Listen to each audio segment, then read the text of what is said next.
મને કોઈ ફેર નથી પડવાનો બાપ. આ હું આ એક બોરખોડિયાને કહી રહ્યો છું, ઉંદડાને કહી રહ્યો છું.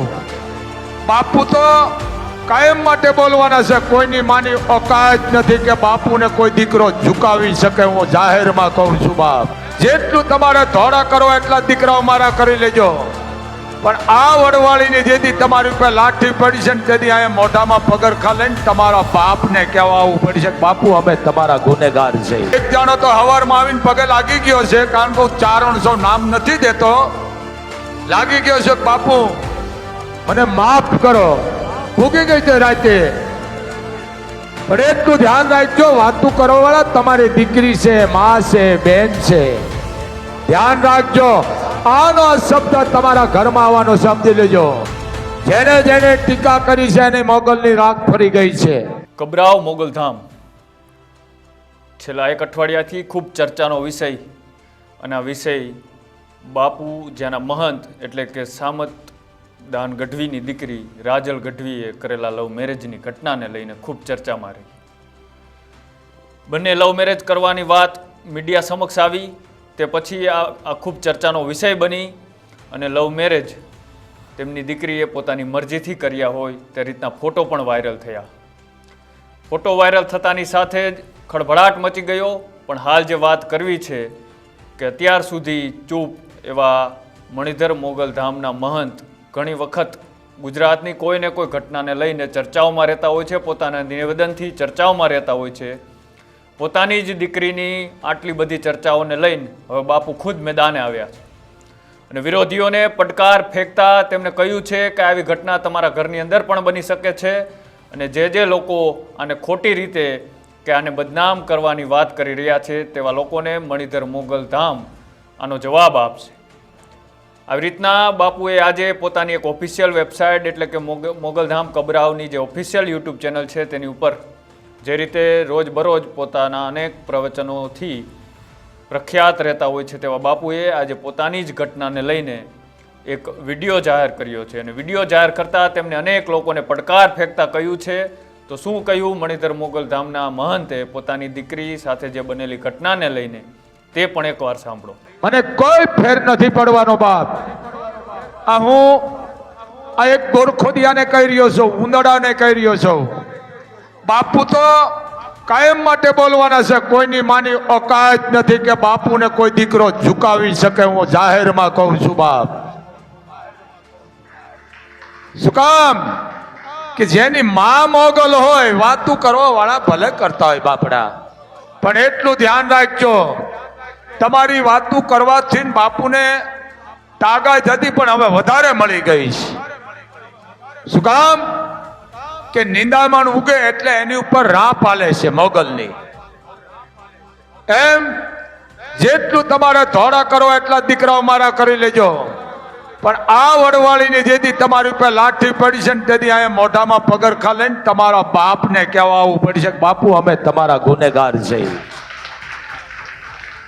હા, એક જાણો તો હવારમાં આવીને પગે લાગી ગયો છે, કારણ કે ચારણ સૌ નામ નથી દેતો, લાગી ગયો છે બાપુ મને માફ કરો, ભૂગી ગઈ છે રાતે. હું તો અંધશ્રદ્ધાનો વિરોધી છું, હું ચારણ છું, કારણ કે હું વિરોધ કરું છું. રૂપિયા મૂકવા નથી દેતો, હોના ચાંદી નથી મૂકવા દેતો, અને હાચે હાચું કેવું મારા લોહીમાં છે, હું કહેતો આવું છું.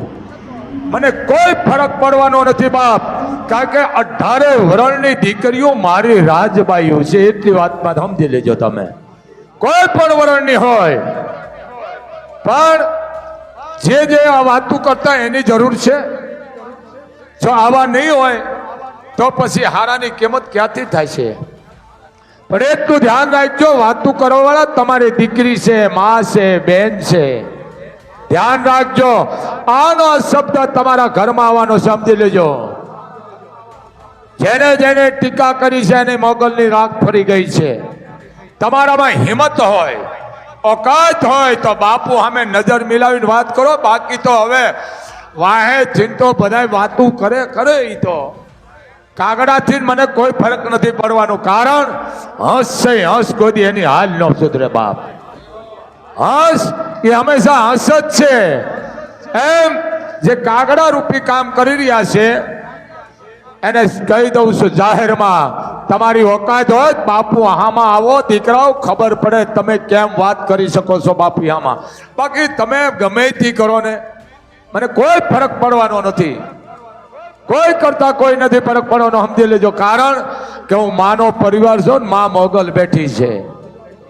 અરે ગમે એવા અપશકનો હું જાહેરમાં કહું છું, કદાચ કોઈની દીકરી હોય નિર્દોષ, અને જો કદાચ મરતી હોય ને તો દીકરીને કહી દો બેટા તું મરતી નહીં, મારું નામ દઈ દે, હું ઈ 400 કલક લેવા વાળો છું. બાપુએ જે રીતના કહ્યું કે જે વિરોધીઓ આની અંદર ખૂબ મને ખરાબ ચિતરવાનો પ્રયત્ન કરી રહ્યા છે તેવાને હું જવાબ આપીશ, અને જે લોકો વિરોધ કરે છે એકવાર મારી સામે આવીને બતાવે તો તેને હું અહીં રૂબરૂમાં જવાબ આપવા માટે બંધાયેલો છું. પણ આ ચર્ચા ખૂબ ચર્ચા એટલા માટે ચર્ચામાં રહી કેમ કે તે બાપુની સાથે આસ્થા સાથે જોડાયેલો એક આ અનેક મોટો વર્ગ છે. આના વર્ગને આસ્થાને ઠેસ પહોંચનારી ઘટના હતી.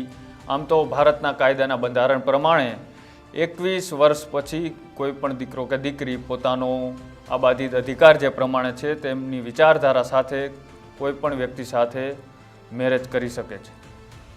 તેમ છતાંય અત્યારે મેરેજના વિડીયો વાયરલ થયા બાદ પણ અત્યારે સૂત્રો દ્વારા જે રીતના માહિતી મળી રહી છે કે બાપુની દીકરી પોતાના ઘરે પરત છે, અને જે વ્યક્તિ સાથે લગ્ન કર્યા હતા એ વ્યક્તિ અત્યારે ક્યાંક ભૂગર્ભમાં ઉતરી ગયો છે, અને તેમને અનેક લોકો દ્વારા ધમકીઓ આપવામાં આવી છે મીડિયાથી અને લોકોથી દૂરી બનાવવાની. એટલે અત્યારે તે ક્યાંય ચર્ચાઓમાં કે કોઈ જગ્યાએ દેખાતો નથી.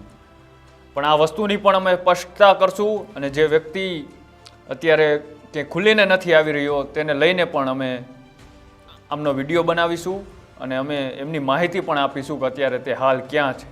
પણ અત્યારે બાપુની દીકરી તેમના ઘરે છે, એ કયા કારણોથી તેમના ઘરે છે, કે એમને જેમ પોતાની મનમરજીથી લવ મેરેજ કર્યા હતા તેમ છતાંય કયા દબાવથી તેમને ફરીથી ઘરે લાવવામાં આવી છે તે પણ એક ચર્ચાનો વિષય છે. તમારું શું કહેવું છે બાપુને લઈને, અને જે મોગલધામના કબરાવના મહંતે જે પોતાની રીતે એક પડકાર ફેંક્યો છે તેને લઈને, તો એ અમારી કોમેન્ટ બોક્સની અંદર આપ જણાવી શકો છો.